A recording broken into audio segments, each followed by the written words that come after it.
Welcome to The Explainer. Today, we're going to talk about something that's literally all around us, but we rarely think about. Metal alloys. I mean, they're in everything from massive skyscrapers to the phone you might be holding right now. Each one is custom-made for a specific job. So let's dive in. Okay, so to get our heads around this, let's start with a really simple question. Think about it. Why is a soda can so easy to crush, but a good kitchen knife feels so solid and holds a sharp edge forever? I mean, they're both metal, right? So what's the deal? Well, the answer is all about what's happening at the molecular level. So here's the secret. Almost none of the metals we use every day are actually pure. Nope, they're what we call alloys. Basically, they're custom cocktails of metals mixed with other elements. This creates this huge, fascinating family tree of materials. And right at the top, that tree splits into two big branches. All right, so on one side of the family, you've got the heavy hitters, the ferrous clan. These guys are all based on iron. They're strong, they're magnetic, and they're pretty much the backbone of all heavy industry. Then, on the other side, you've got the specialists, the non-ferrous crew. These are the alloys you call in for the special missions, when you need something super lightweight, or something that conducts electricity like a champ, or maybe something that will never, ever rust. Okay, let's start with the rock stars of the iron family, steels.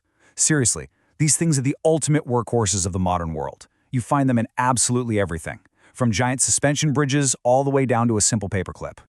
So what's the magic ingredient? What turns regular old iron into the incredible material we call steel? It's carbon. And get this, we're talking about tiny, tiny amounts, often less than 1%.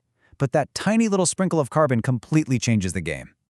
And this is the key thing to understand. It's all about a trade-off. The more carbon you mix in, the harder and stronger the steel gets. But there's a catch. It also gets more brittle, less flexible. You know what engineers call less ductile. It's kind of like the difference between a paperclip you can easily bend back and forth and a tool file that's super hard but will snap if you try to bend it. That's the power of carbon. This table lays it out perfectly.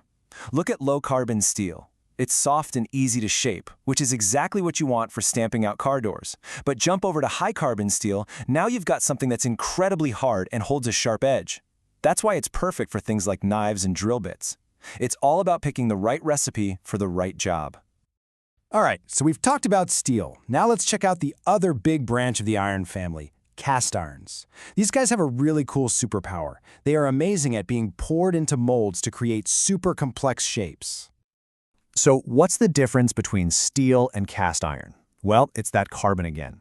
Cast iron is loaded with it, way more than steel. And all that extra carbon does something really interesting. It makes the iron melt at a much lower temperature. It gets so runny it flows almost like water, which means you can pour it into these super detailed molds to make complex parts, like an engine block. That's something that's way harder to do with steel. But here's its real party trick, especially for a specific type called gray cast iron. It's fantastic at dampening vibrations. See, inside the metal, there are these little flakes of graphite, which is basically pencil lead. And they act like millions of tiny shock absorbers, so when something vibrates, they just soak it all up. That's why engine blocks are made from it. It keeps that big, rumbling engine running smooth and quiet. Okay, this is where the science gets really cool. In regular gray iron, those carbon flakes are, well, flaky. They have sharp edges that act like tiny cracks waiting to happen, which makes the iron brittle. But then, some brilliant metallurgists figured something out. If you add just a little bit of magnesium, boom! The carbon forms into little round balls instead of flakes. No more sharp edges, no more weak spots. And just like that, you've created something called ductile iron, which is so tough it's almost like steel. Okay, so iron alloys are great, but they can't do everything. What happens when you need something crazy lightweight for a jet? Or something that can carry electricity without losing energy? Or what about something you can put inside the human body that won't rust? Well, for jobs like that, you have to leave the iron family behind and call in the non-ferrous specialists. First up, we've got aluminum, the undisputed champion of being lightweight. This stuff is about a third of the weight of steel. It's the absolute hero of the aerospace world. I mean, it is literally the reason a gigantic airplane can get off the ground. No aluminum, no modern flight. It's that simple. Next on our list is copper, the great conductor. Think about it. Its whole job is to move electrons around as efficiently as possible. That one property is the foundation of pretty much our entire modern world. The wiring in your house, the circuits in your phone, it's all copper. And when you mix it with other stuff, you get classics like brass and bronze. And then, there's titanium. This stuff is like something out of science fiction. It's as strong as steel but weighs a fraction as much, and it basically doesn't corrode, ever. This is why it's used for the most extreme, high-performance jobs you can imagine, from supersonic spy planes to artificial hips that have to work perfectly inside a person's body for decades. So, we've met the whole cast of characters, the Iron Clan and the non-ferrous specialists.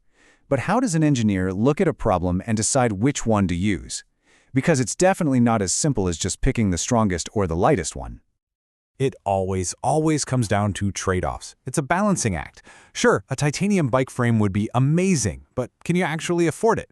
You need a super hard steel for a chisel, but what if that hardness makes it so brittle that it shatters? See, there's no such thing as the best metal. There's only the right metal for that specific job, and finding it means balancing all these different factors. So here's what I want you to take away from all this. The world isn't just built with metal. It's built by the choices between them. Every single metal object in the room with you right now is the result of a deliberate decision, a story of trade-offs and clever engineering. So go ahead, look around. What story is the metal around you telling?